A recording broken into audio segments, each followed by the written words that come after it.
Good evening and welcome to Distillery Tasting Live. We're broadcasting live from the Glenfiddich Distillery at Dufftown here in the beautiful Speyside countryside. We're based in the Robbie-Doo building, just yards from the stills and in front of the warehouses that have stood here on this site for the last 125 years, maturing beautiful whiskey. I'm Eddie Ludlow of the Whiskey Lounge. I organise tasting events all around the country and I do judging, tasting, writing, anything to do with whiskey, and I'm there pretty much. I'm delighted, however, this evening to introduce you to our panel. To my left is a man that I've drowned with many times, good friend of mine, Jamie Milne. Born and bred here in Speyside, lots of history with the area. No surprise then that he's now the UK ambassador for Glenfiddich. Also on my left, my far left, Rich Berry, a new friend now, director of a chemical laboratory in Cambridge, but more importantly, a massive whiskey fan, and he's here as our consumer to help us look at it from that point of view. And finally, a good friend of mine from old, Sam Simmons, global ambassador for Balvenie, also known as Dr. Whiskey, and an expert in whiskey in general, but now as global ambassador for Balvenie. We were due to be joined by Steve Smith from Sainsbury's today, but unfortunately, due to unforeseen circumstances, he's not been able to make it. But never mind, we'll drink his. Anyway, what are we doing here? What are we up to? Well, along with my three colleagues, we'll be charting the life of single malt whisky from barley to bottle, and along the way, obviously, tasting the good stuff. We've got 8 whiskies in front of us. We've got 2 from Balvenie, we've got 4 from Glenfiddich, and a couple from the Sainsbury's Taste the Difference range. Obviously, all of the whiskies we're tasting tonight are currently available in Sainsbury's stores. We're very keen to get you guys at home involved too, so please do. On the website, you'll see a question submission box on your screen. Use this to send your questions or comments to me or the panel, which will, by technological satellite magic, come through to me in my earpiece. You can also follow us, obviously, on Twitter using the hashtag Distillery Tasting. And as I said, it would be great if you can get involved, and we want as much feedback from you as we possibly can get. Okay, look, I'm getting really thirsty. We've been here a while. Mouth's getting dry. These guys are getting bored. You're getting bored. So I'm going to shut up. Jamie Milne's going to take us through our first whiskey of the night, which is, I believe, Glenfiddich, 12 years old. Jamie. It is indeed. Thanks very much, Eddie. Guys, if you want to grab the glass on the back left. It's really the bottle. Perfect place for us to start, because Glenfiddich is just a classic expression of a Speyside single malt. It's light, it's fruity, it's fresh, a little bit of sweetness in there as well. Before we get into the liquid though, just a little bit about nosing and tasting. Don't go sticking your nose right into it. I know you guys have done this a lot before. Maybe just start down here, warm yourself up a little bit, then get your nose up to it. And then you get the full benefit. So what do you smell? I've told you what I think it smells like. Lovely, rich, kind of barley, malty. Yeah. A bit of toffee. Very quite fresh still though. What about taste? Can we taste it? Yeah. Oh, right. Well, this is whiskey tasting. Come on. Well, it's only number 1, so I'd have to ask permission. We don't want to be presumptuous. The maltiness certainly comes through on the palate, doesn't it? It does, yeah. A lot more sweetness on the palate as well. Toffee kind of sweetness, just a really nice hit of sweet.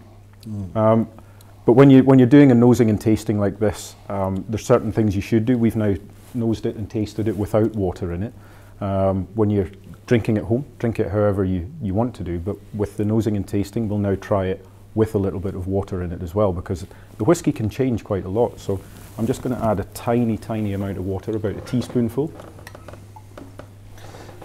It is one of those whiskeys that I think I know because I've had it before, and every time I have it, whether with you or at home, it impresses me again. There's always more to smell, more to enjoy. It's nice to come back to it. I mean, I asked the question earlier on. We all know Glenfiddich, but when was the last time? In my case, it's kind of a couple of times a week. But when was the last time you tasted Glenfiddich? And it's nice to come back to it. Yeah. And it's certainly one of these things that's. It's nice to see how the range evolves. Yeah. There's a lot of people who go out there and say, hey, I want to try the 30, I want to try the 21. But if you haven't tried the 12, you can't see where it comes from.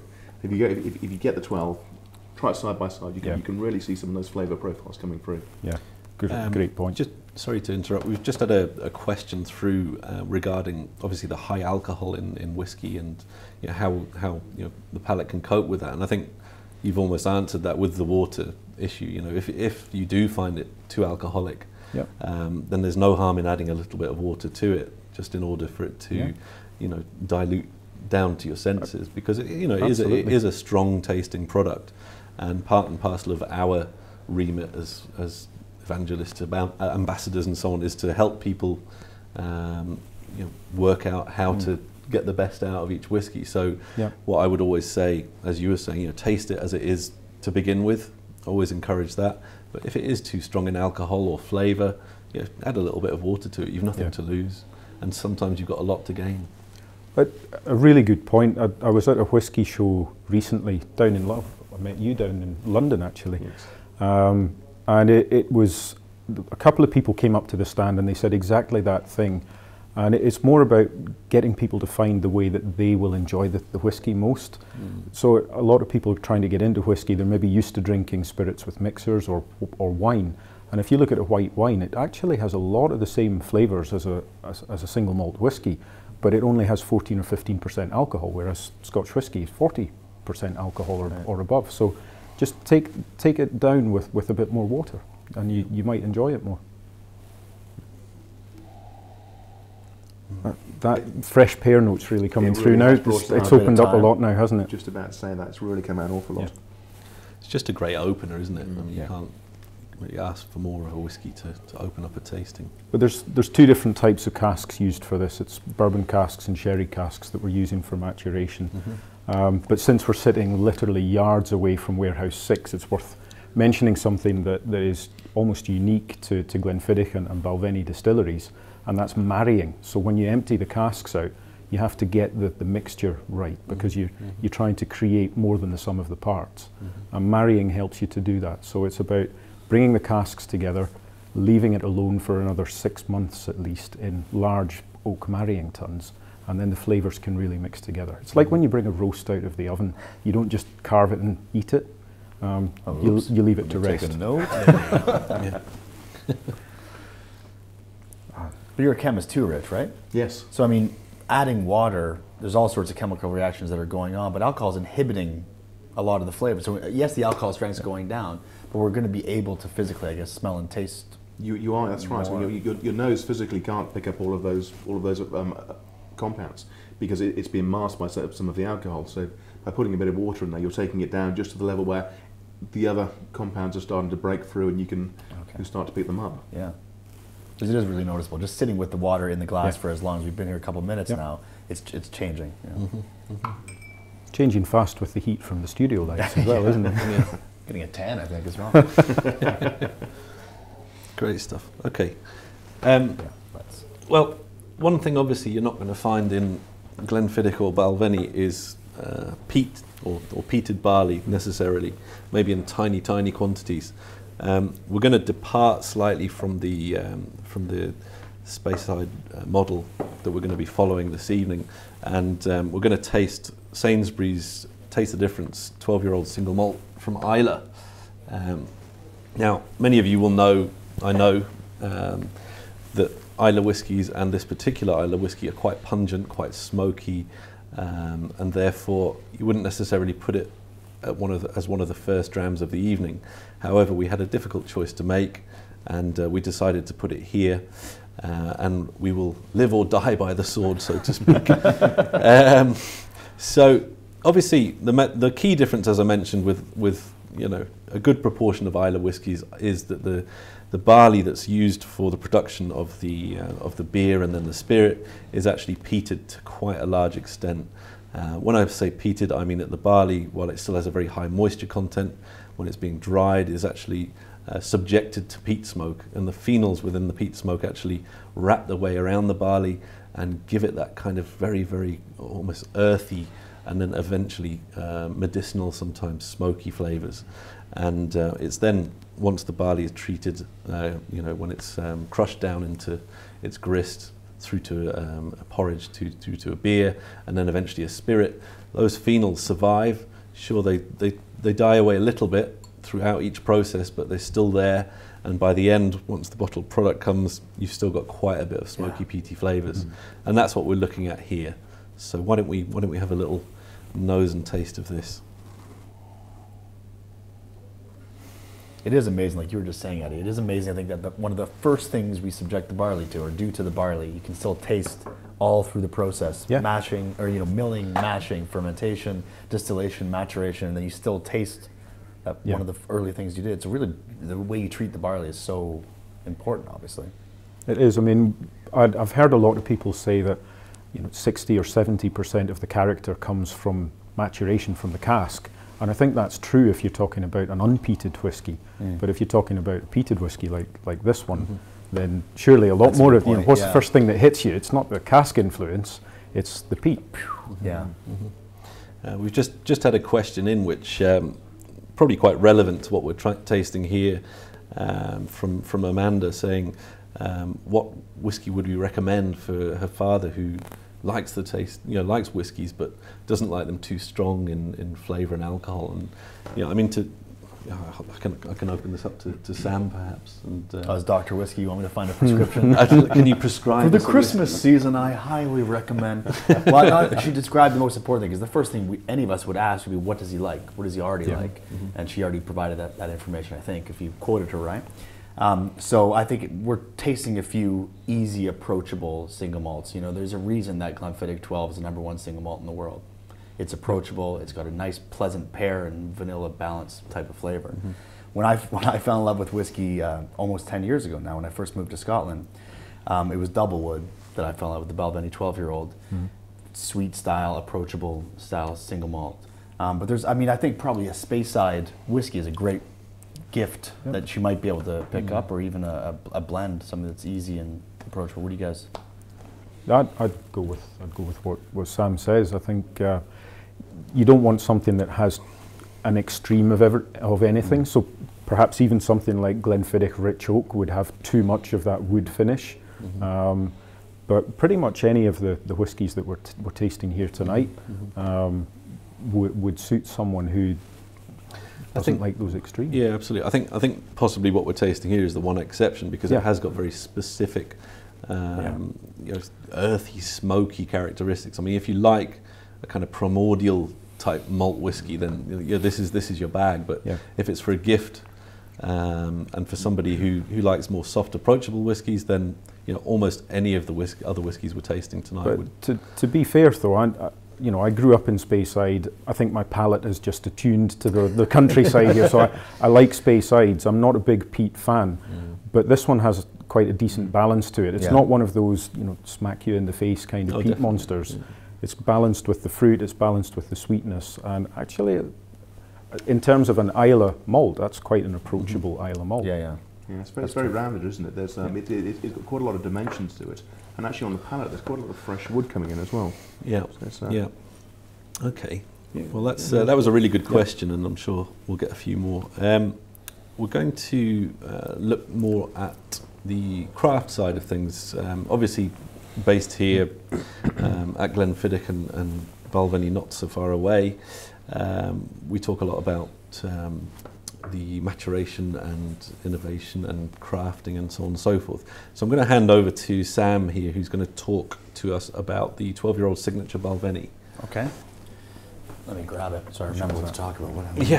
No, it's called Balvenie 12-year-old signature. So I already mentioned Doublewood, which is a 12-year-old also, and we'll taste it a bit later. But this is signature. And with Balvenie, there's always a crib sheet. There's always a subtitle, so we remember something about how it was made up. It always says portwood or peated cask or Doublewood, and that's to remind us about the sort of cask regimen that was used. So at Balvenie, it's still family owned. We're still a family owned distillery, still Scottish and family owned. And that affects how the whiskey's made. The family believes, and it makes sense to me, that the way the whiskey tastes has everything to do with how it's made. So they make it in the same way that their great-great-great-great-grandfather did, by still growing our own barley and malting our own barley, having our own cooperage, our own coppersmith. And we have David Stewart, whose signature is on every bottle, and that's sort of the pun of this name. But it's also the signature style of Balvenie, which would be, I think we'd all agree, is the honey. Whenever you smell a Balvenie honey's a key note, but there's always orange, a little bit of chocolate, a little bit of vanilla, that type of taste. So this is a whiskey that's designed batch in a very small batch, blended in a very small batch to create the signature flavor of Balvenie. It's a luxury that, you know, we can do that, having our own cooperage, like I said, having our own maltings, controlling all these variables of flavor like we were already discussing. So that's what makes the signature what it is. Let's give it a try. What about the casks that are used for this one, Sam? Because I know there's different kinds of casks go into Thanks. signature. That's a beautiful prompt, Jamie. I really do appreciate that. Are there cameras here? So no, exactly. So signature is different from double wood for a few reasons. One of the reasons is that it's not double wood. It's not just two casks. It's actually a marriage or a vatting of 3 different types of barrels. Basically what every distillery does, but it's changed over time so much that to get the signature flavor of Balvenie, David's done this traditional small vatting by mixing barrels that used to hold bourbon, barrels that used to hold sherry, so that's American oak and European oak, and then American oak refill barrels, barrels that have already held Balvenie or Scotch whiskey, and we call them traditional oak, or there's different ways to call those refill. But in just a vatting of those in a certain ratio in a relatively small batch is what the signature, how that flavor is attained. Yeah. I think it's worth pointing out to those who don't know. I'm sure a lot of you that are watching do, but you know, it's estimated anywhere between 60 and 80% of the flavour that comes through to your final bottle of whiskey is down to the oak casks that the whiskey has been maturing in. So it's vitally important that the distiller gets the you know, the mix right. You know, these days companies spend millions on developing new ways of getting the best oak from wherever it may be, whether it's the States or from Europe. So it's very, very important that they get it right. And you know, Balvenie and Glenfiddich are among those that do a lot of research in this area. And you know, more and more through this tasting, we'll see how flavours are manipulated using different types of oak in a really positive way. It's where the real skill of the malt master comes into it as well. And you know, Balvenie has David Stewart. We have Brian Kinsman at Glenfiddich, and Brian trained for 9 years under David Stewart. So there's a lot to learn. It's not just about how you use the wood; it's about how you bring together all these different influences. And so there's a lot in there. Yeah. Has anyone cut it yet? Has anyone added? Yeah, I added a bit. There's a lot more orange comes out. Or for me anyway. Yeah. I'm happy with it at the distiller's strength. At the chosen strength. Yeah, a bit hardcore that way. I just always like to add water because I think it adds, you know, I really enjoy the aromas of whiskey almost more than the flavours of whiskey. So I'll quite happily sit for an hour with a glass of whiskey and smell it, which maybe is just too geeky. My inner debate is always, I like some of the sort of more soft floral flavours you tend to get when you add water, but what I sometimes miss is that lovely kind of rich, the pull, that whole intensity that you do. It does tend to take the edge off that. So that's true. It's like, you know, an inner struggle. I totally agree. I mean, the first time I come to a new whiskey, I always like to add water. I always like to get something from the nose. You can't get it at the strength that it comes out the bottle, or whether it's cask strength or 40%, whatever it happens to be.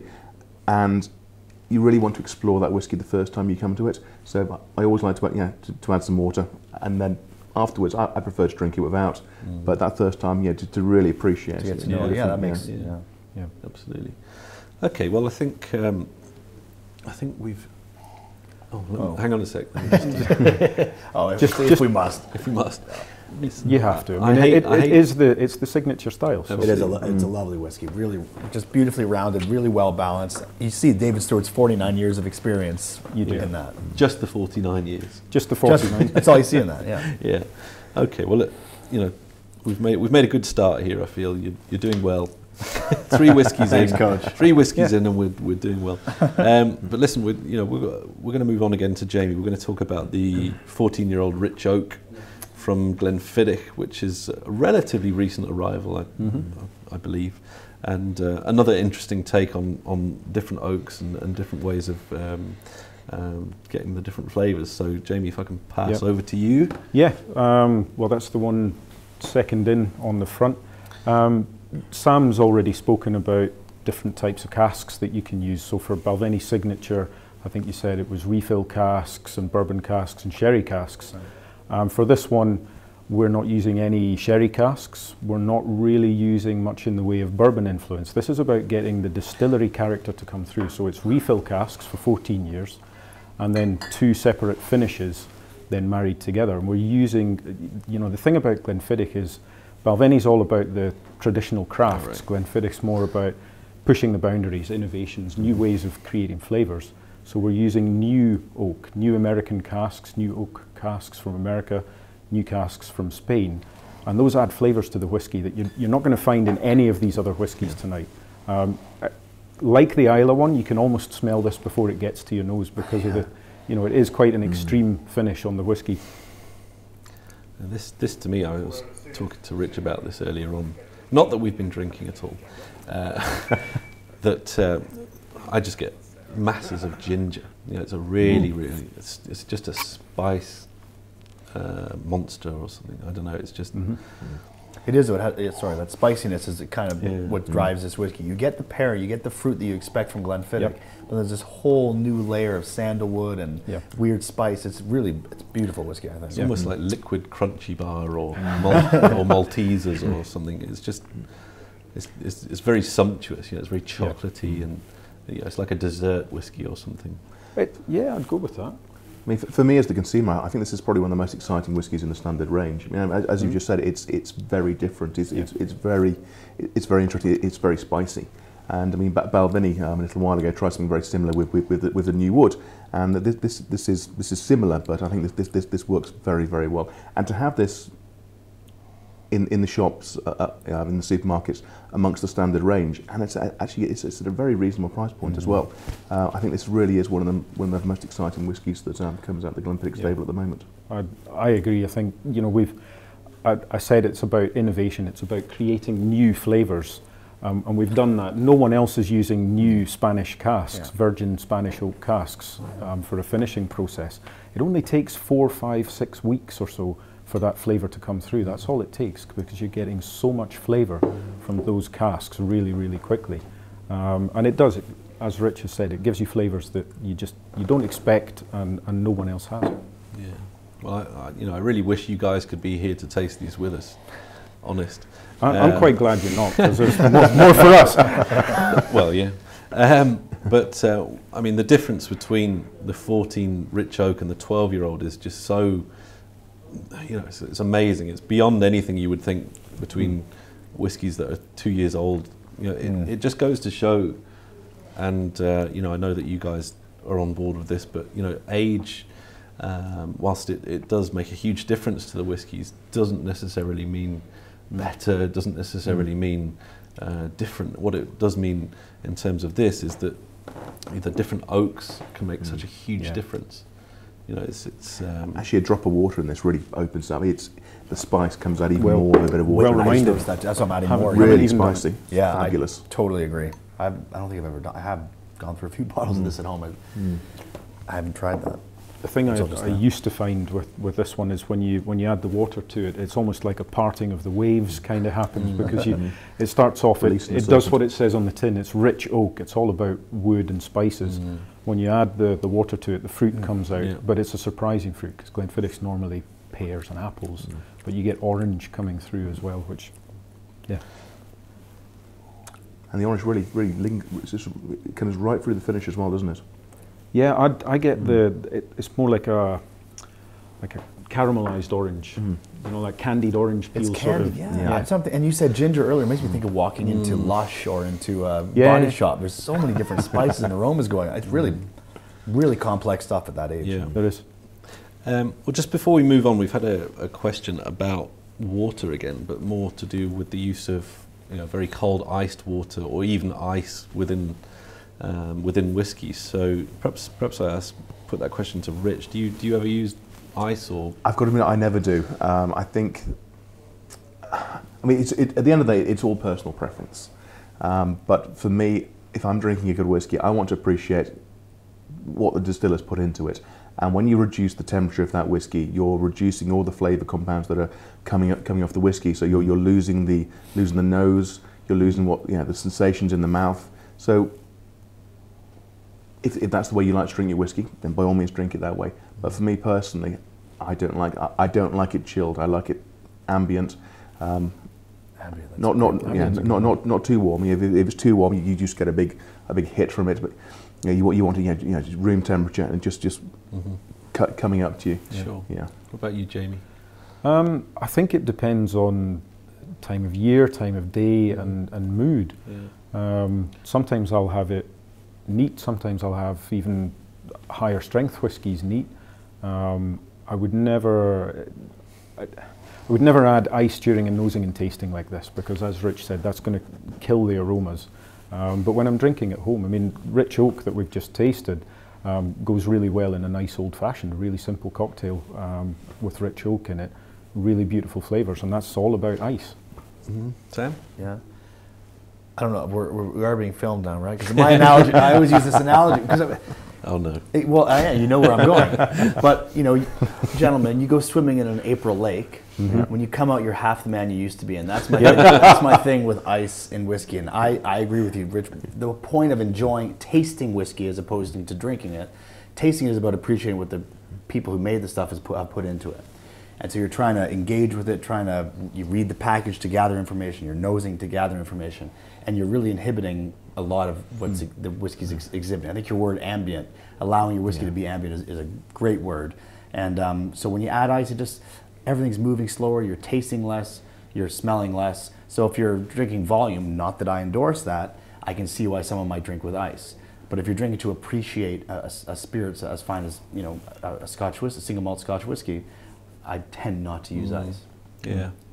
No, I think if you're spending potentially 40, 50, 60 pounds on a bottle, why on earth would you potentially pollute it? Unfortunately, ice does have that effect. It has that twofold effect: numbs your palate, numbs the whiskey. You're half the man, half the whiskey, whatever you want to call it. But then again, if you're in a hotter climate, in Spain, Italy, they're much more fond of ice with their whiskey. Yep. And in a hotter climate, it makes sense. And certainly with some of the stronger whiskies, particularly some of the peatier whiskies, indeed, an ice cube can actually make it quite a refreshing drink in the summer for when you must drink whiskey during the summer, which is obviously most of the time. And that's a good point, because that is interesting, because like you're saying, we're trying to understand a different spirit. We're trying to 8 different whiskeys. They're all because they're all slightly different. Yeah, exactly. But what about when you're already familiar with the whiskey? You're just trying to get it in you, really. You already know it. I don't mean, you're trying to. I've been in Korea and in Miami in very hot weather, and I confess to doing full mizuwari, which 3 things of ice and water to the top with a Balvenie 15-year-old, and it was lovely. Yeah, great. Absolutely beautiful. Fantastic. Okay, well, listen, we need to move on. I can tell. I can read your eyes. Okay, so we're gonna move on. We've done the I think we've done the rich oak fine justice. Anyway, so we're going to move on to the Sainsbury's Highland 12-year-old Taste the Difference.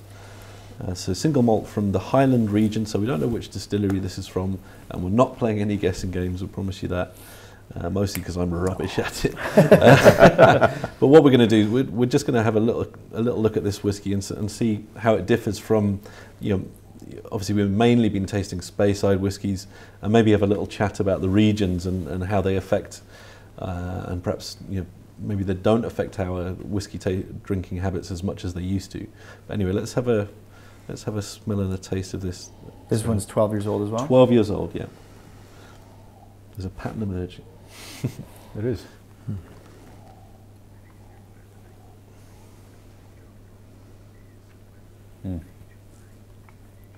It's amazing. Drinking that, I think, what is a typical Highland flavor?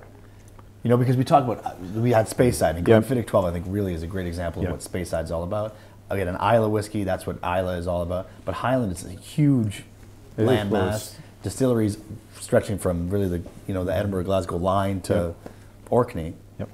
So what is Highland? What do you guys think? I mean, Tasting this, does that taste like Highland? Would you guess that's a Highland whiskey? I think you've kind of hit the nail on the head, and it's something that Eddie I know talks about when Eddie's doing his own tastings. Is regionality is a really nice way to group whiskies and split them out.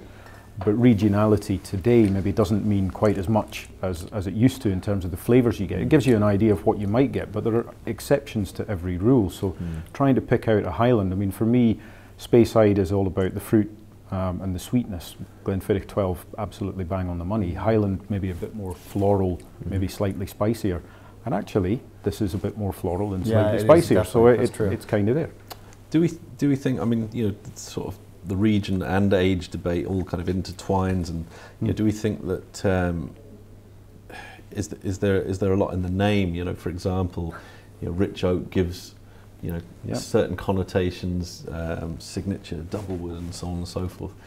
Do we think that, you know, perhaps the name of a whiskey or you know, one of its bottlings affects, you know, people's decision to? I'm sure it does. I mean, it's all part of the experience. It's not just what's in your glass. It's where you are, what mood you're in. It's the packaging the whiskey comes in. It's all part of the experience. It's true. So, yeah.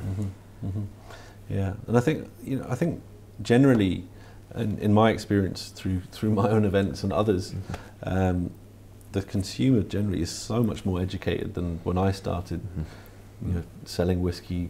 I can't believe it's, you know, sort of. What is that, 1966? 15 years ago. You do look fabulous at it. Thanks, Dave.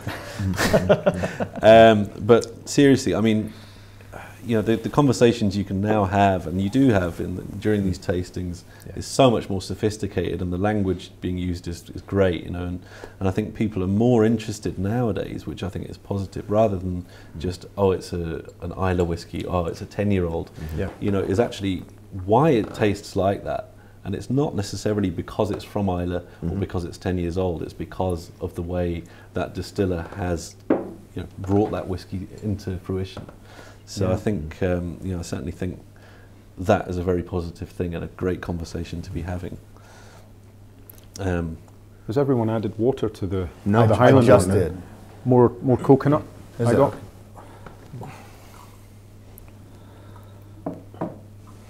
Of course it is. Well, Gorse, we're in Scotland, tremendously we can say drinkable, Gorse, isn't it? It is.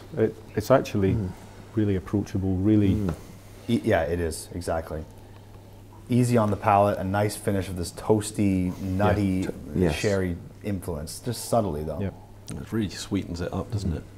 That coconut for me suggests probably more American casks, because that's the characteristic you get from American casks.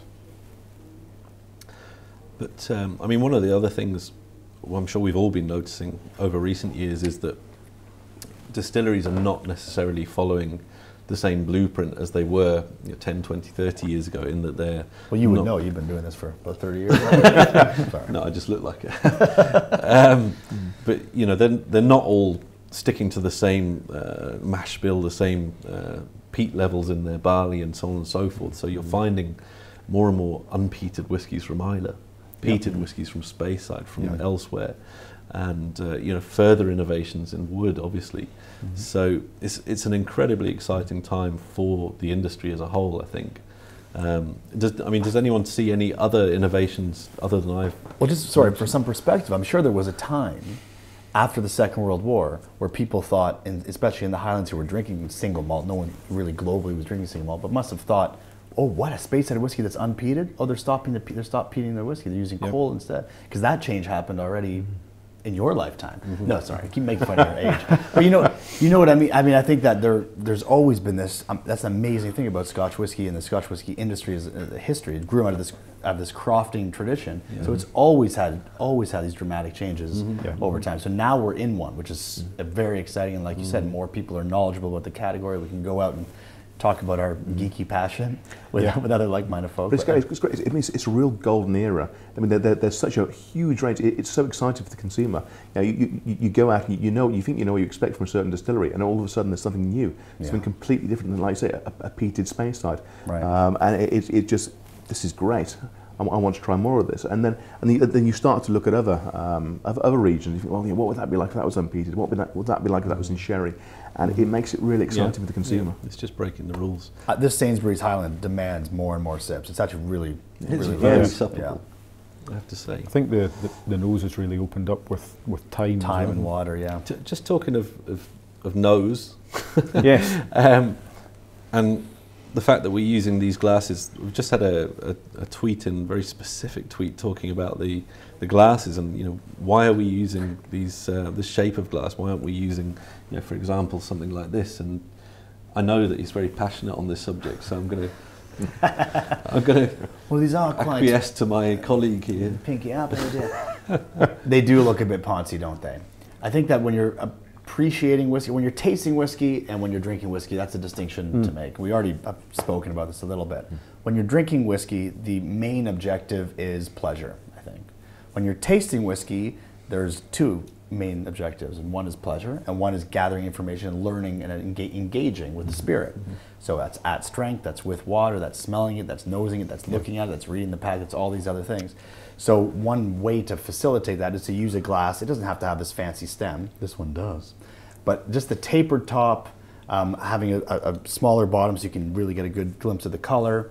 The tapered top's going to leave the aromas in there for longer. The stem's going to allow you to not heat up the liquid. Like you were saying, you don't like your whiskey too warm.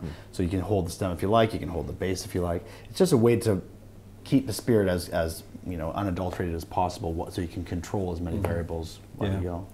Yeah, I mean, you know, like you say, we're here in a tasting scenario, and you know, whenever we're doing judging or whatever else, and we're trying to gather information at home, you know, certainly I would, not this exact glass, but you know, I like a big meaty glass. Like you said, a heavy glass, you know, Jamie. It's about the feel as part of the experience, isn't it? If you get a nice heavyweight crystal glass. It does feel good when you go kadunk. Yep. Yeah. Okay, that's good. Well, listen, while you're talking and you've exercised your jaw, which I know you're not a stranger to, perhaps we can move on. How much longer can I speak? Perhaps we can move on to the next whiskey, which is the Balvenie Doublewood, 12 years old. Perhaps you can tell us a bit about this. So Doublewood, I already mentioned, I think that when I first fell in love with single malt, just under 10 years ago, Doublewood was the first bottle I bought after a lot of field research and tasting different single malts. I'd probably tried I love that phrase. about 40 different ones, and Doublewood is what I bought, partly because of things we've already discussed. The pack.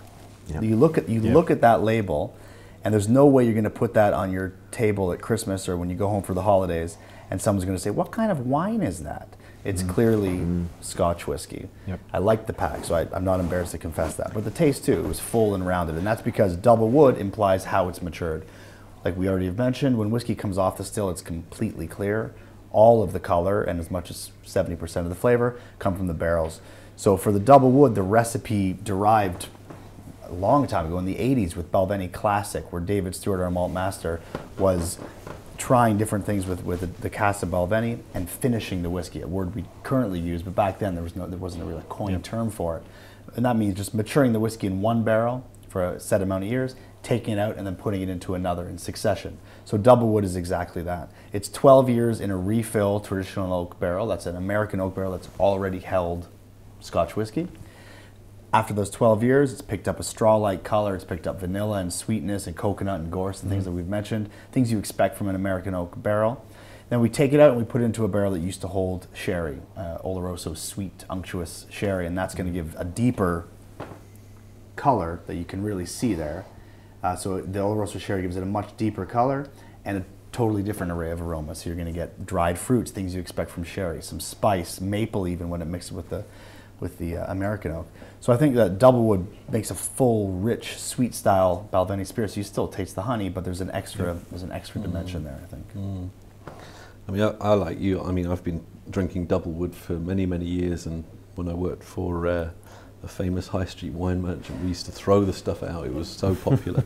It was just one of those whiskies you could give to anybody and they would love it. I mean, one of the things that is interesting to me and to everybody, I'm sure, is how you know, the distillery malt master or whatever you want to call them, how they maintain the consistency through the years, because that double wood there, I'm pretty sure tastes very similar to the double wood 15 years ago when I first got into it. So, you know, there's got to be an important thing. The most important thing, we've already spoken about how important wood is Balvenie still has its own dedicated cooperage. We have 7 guys who make sure that the barrels are controlled. First of all, they're not leaking, and all these other things, but also that the quality is up to snuff, and fixing staves when they need fixing, so that the flavors being imparted are more controlled than they might be otherwise. Sure. So that's a luxury, really, of being a family-owned, Scottish-owned distillery. So that's one thing for consistency. The other thing is, you know, having the longest-serving malt master in the Scotch whisky industry. David Stewart's been the malt master of William Grant's whiskies since 1974. So really, when we talk about this, you know, you were talking about the 93, we were talking about Solera, we'll talk about in a second. It took David 20 years of experience before he started really taking some chances and trying some new whiskeys that today are some of the best, you know, most loved whiskeys in the world. Great. Does that answer your question? You're looking at me a bit blankly. It's kind of that mix of the science of whiskey production with the art of taking different cask influences and bringing them together. And I think that Sam's already said it, the Balvenie house style, if you like, is that honey note. And you get that from double wood, but it's kind of wrapped around with this dry fruit, beautiful Christmas cakey, dried fruit sort of aroma that you get so from Amanda, who asked a question earlier, that's a great Christmas gift. It is, though. I received it many times, and I've given it many times. Long before I worked for Grants, long before I worked for Balvenie. Fantastic. I mean, one of the other things, and you touched upon this, is the house style. And obviously with Balvenie, I think you said something about honey. We probably did, yeah. And you know, people talk about a house style, and it's very important that every distillery really not necessarily sticks to it religiously, but it always has to have that kind of core belief, if you like, in itself. You know, that the initial liquid is so important that it must maintain some of that characteristic, and that seems to be, you know, a very important part of the industry. Yeah, consistency, you mean? Oh, absolutely. Yeah, that's right. Consistency, and you know, the fact that you constantly have this house style always in the background. Well, that's why we drink single malt, isn't it? That's why there are 100 operating single malt distilleries, because we as whiskey lovers like trying different single malts, singular styles of whiskey. So we like our Glenfiddichs, we like our Balvenies, but we like everything. You look out into out that window, you'll see distilleries almost, you know, in a wide radius. 40 different distilleries just in this one region. Yeah. And they're all going to taste different. They're all going to make it a little bit differently, all from water, yeast, and barley. It's an amazing thing. Yeah, no, that's great. Sorry, Jimmy. On you go. Actually, going back to the point you made earlier about the traditional way in which it's made, it's really exciting, as you know, to actually be able to come and see all of this. So you can come and tour the distillery. You can see the floor maltings. You can see, you know, the mash tuns. You can see the still house. You can see the cooperage, and I think it really comes through in the final whiskey at the end. I would certainly recommend to anybody out there to get up to Speyside and see it, and if you get the opportunity to try the New Make Spirit as well, and really see where it starts, because that comes through in the New Make Spirit as well. Yeah. It's a great point. How many other industries do you know where they would welcome visitors in and really show them how they make their key product? Exactly. Their cornflakes. It is incredible. It is. I agree. It is, and one of the pleasures of my job. Indeed. Well, so let's raise a glass to that. Yeah, we're all outsiders except for you who grew up in this area. So thank you for welcoming us. Hey, you're welcome. Welcome to my home anytime. Yeah. Cheers. But I think it, you know, all joking aside, it is important to recognise where it comes from. And you know, I mean, so much of today is about local product, you know, homegrown product, you know, stuff that you can, you know, put a birth certificate on, if you like, or whatever. Provenance. Provenance. And you know, this place is on our doorstep. You know, if you think about the size of the States or the size of France or Germany even. Canada. Sorry, Canada. Yeah. So where? And you know, you can get the train up here, you can fly up here, and they do welcome you with open arms. And it is a beautiful place. You know, you cannot deny it. It's an incredible place to visit, and you know, there's in Dufton itself, or around Dufton, you can walk to half a dozen distilleries in a day. Yeah, quite easily. And try and walk home. I mean, you know, assuming you're drinking. Okay. Tasting. Tasting. Okay, thanks for that. Okay, well, we're now going to our last two whiskeys. We've got the final two whiskeys. I know it's, but hopefully they'll do the job. We're going to look at, first of all, the 15-year-old Solera Reserve from Glenfiddich, and Jamie is going to wax lyrical. How can you not wax lyrical? I kind of wish my global ambassador colleague Ian Miller was here as well, because Ian has a fantastic song about the 15-year-old, which I'm not going to entertain people with this evening. But we created this whisky first of all in the late 90s. We've been making it the same way ever since. And for the last 5 or 6 years, this has won gold best in class at one of the major championships, which I think both of you are actually judges on. But it's independent. It is blind, just for the record. It's blind, and it's people like yourselves, peers from the industry, who judge that. And again, it's about innovation. Glenfiddich is all about innovation, looking at new ways of influencing flavours. With this one, the name Solera comes from a process that we've borrowed from Spanish sherry making. David Stewart, when he was the malt master, went out on a field research trip to Spain, came back with this great Solera idea, and we've installed, and we went up to look at it earlier on, the Solera vat just up the road there in Warehouse 8. And the Solera vat is 36,000 litres of whisky. It never gets empty. Wow. We've been making it the same way, using that same vat, since 1997, 1998. So although we have to put 15 years old on the bottle, some of the whiskey's been in that vat since the late 90s. So it's, you know, what, 28 years old by now. And it gives it that extra level of complexity. Does anyone else, it's amazing mixture of like being innovative and pioneering and also calling on tradition to inform those new steps.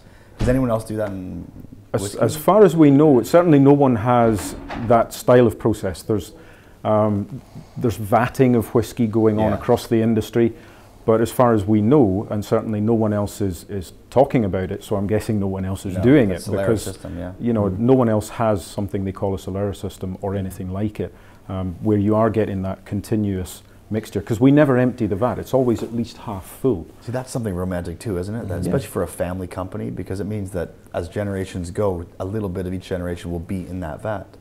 Never mind the ages. That's a nice thought. Well, I always think about that with whiskey is the people. You're a sentimental one, aren't you? After 6 whiskeys, after 6 whiskeys, yeah. Mind your knee. I've only touched it 6 times. But we've been talking about how it's made. We haven't really talked about the whiskey itself. So that's you know, I talk about this whiskey all the time, and I do love the whiskey. Rich. Oh, it's hugely floral, isn't it?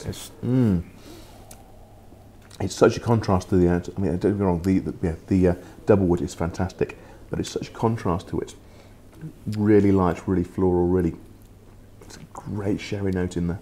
I think having one and then the other actually accents that. Actually, you get all these up note, all the high notes are really playing now. They really are. Double would seem a bit more syrupy and low. And that's the introduction of Virgin American casks that are doing that. So that gives you these extra top notes, if you like. So honey, spiciness, those kind of notes, which you wouldn't have in Glenfiddich otherwise.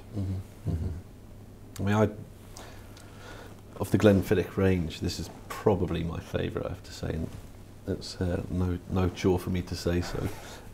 We've had a question in actually about are there any whiskies that exemplify Christmas pudding in a glass? And I know that we've tasted before.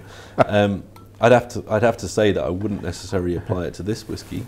However, I think when we go into the next whiskey, which we will shortly, then certainly that would be applicable. I think in a warm room, which we're in right now. I think double wood, Glenfiddich 15 and the next one, probably all, it's the sherry influence. That's what's coming through. It's that sherry note. Actually, one thing while we're talking about, so we've been talking about the distillery. I love my whiskey at cask strength. This is great, but I love my whiskey at cask strength. If anyone's lucky enough to get up to the distillery, then they have a cask at the back of the shop. You can fill your own bottle. Yep. It's Solera at cask strength. It's fantastic. I would really recommend it. Yeah. Well, you can find all manner of treasures whenever you come to a distillery. I mean, that's true. Yeah. It's. I mean, that's part of the pleasure, isn't it? And part, what people kind of expect is a distillery-only bottling, and I was only told about this cask strength Solera today, so I'll be having a wee chat. Have I not told you that? Those cask samples that I brought to your last festival, same stuff, same stuff. Yes, well, hopefully we'll get to try them again later this evening, because we ain't going to be finishing here, folks. Okay. Handcrafted to be enjoyed responsibly. Yeah, absolutely, absolutely. But it's opening up a lot more now. Like the rich oak, there's a bit of kind of orangey note coming through now. But I just absolutely love going up to Warehouse 8. Every time I get the opportunity to take visitors up there, there's just something particularly pleasurable about opening it. Maybe it's my genes, because my dad was an exciseman. Maybe walking into a warehouse is just something that is a very natural place for me to be. I don't know. Bribe, so you always feel quite nice about that. It's in your genes. A liquid bribe. It is but walking to that warehouse is deeply impressive. Yeah, I think because seeing basically a wooden swimming pool of that size full of whiskey is. I've dreamed about this for years, and there it is. Was it not a swimming pool? Well, no, I don't think if you swam that, you're the chemist, but I think if you swam that, you would asphyxiate pretty quickly. I don't know. I think you'd. We'll have to try it later. Give it a try. That's one thing we probably won't be trying later. Your uncle drowned in a vat of whiskey. Yeah, we tried to rescue him, but he fought them off bravely. I'm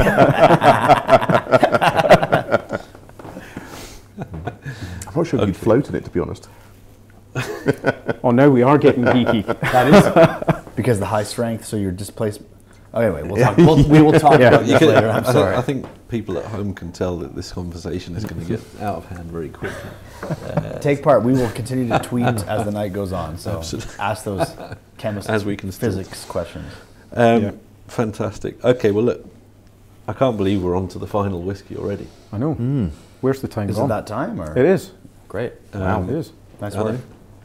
But I hope the guys at home are really enjoying this, because I am actually enjoying this. I think we all are. But we're gonna move on to the final whiskey, which is the 18-year-old Glenfiddich, and obviously we've touched upon innovation in wood maturation and wood finishing and so on and so forth. We haven't directly talked about age itself, I guess. No. And I would like to stress that, and I'm sure everyone is on board with this, that age doesn't always mean better.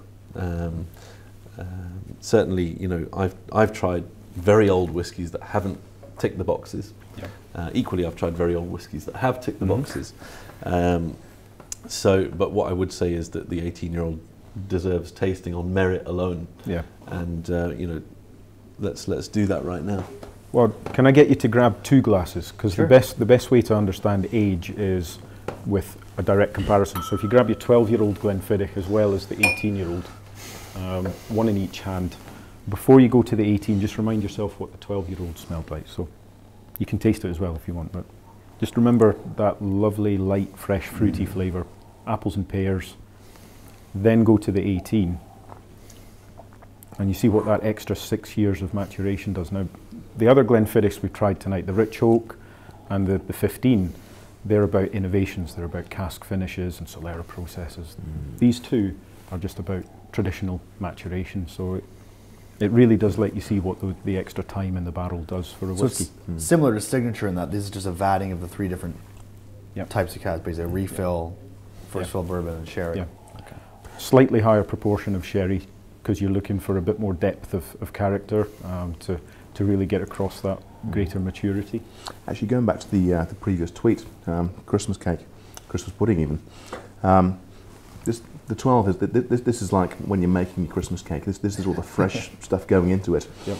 And this is your ready. This is your finished Christmas pudding. Yep.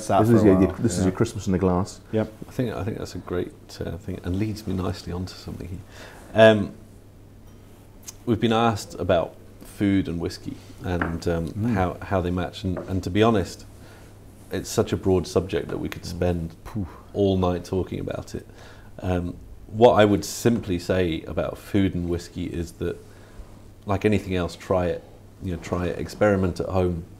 But what, for me, these whiskies here particularly, because they're quite sweet in profile, naturally would go with something slightly sweeter in taste in terms of food. So things like Christmas pudding, but desserts in general. I mean, creme brulee is a classic whiskey dessert, as crumbles and so on and so forth, and they can be absolutely delicious. But what I would say is, try them at home like you would maybe dessert wines.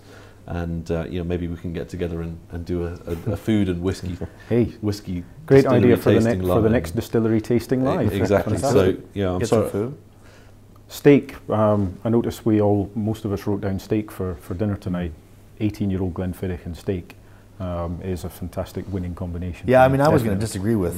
I don't think they all. It doesn't have to be dessert. No, exactly. I think that dessert with whiskey, for me, in my experience, drinking spirits, I think spirits with fatty foods are great. So that's cheese, that's pork belly, or short rib. What's another? A chocolate, something that are oil or fat rich with spirit is lovely, and sweet actually accents the drier cooked note. So I think that when you have like this Glenfiddich 18 or Balvenie 21-year-old Portwood after a grilled red meat, it's sublime. Well, I think we're going to have to respectively agree to disagree, and we'll have a chat later. We will have a chat over some food. But listen, we need to kind of get things going. We need to get some final thoughts on the tasting. Rich, have you enjoyed yourself this evening? I've had a wonderful evening, actually. Good. It's been great trying these whiskies here in the distillery. There's something always so much more magical about trying whiskey in a distillery. I've had a great evening.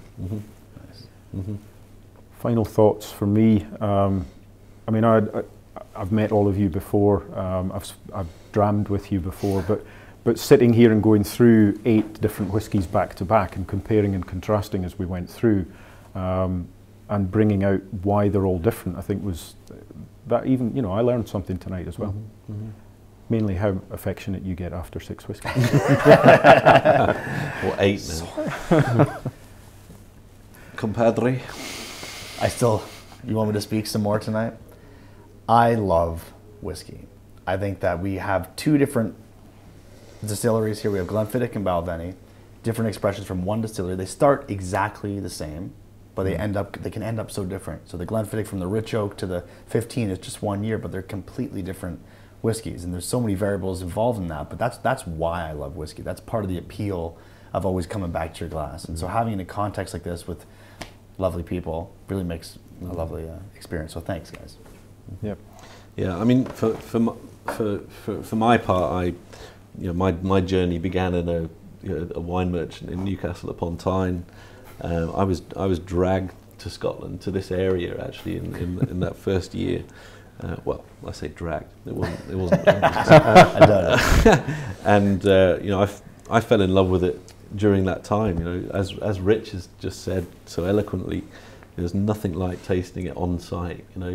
Whether it's here in Speyside or on Islay, on the shores of Lochindale or wherever, to come and experience where it's born is great. And what I try to do, and it's very difficult in today's kind of fast consumer media society.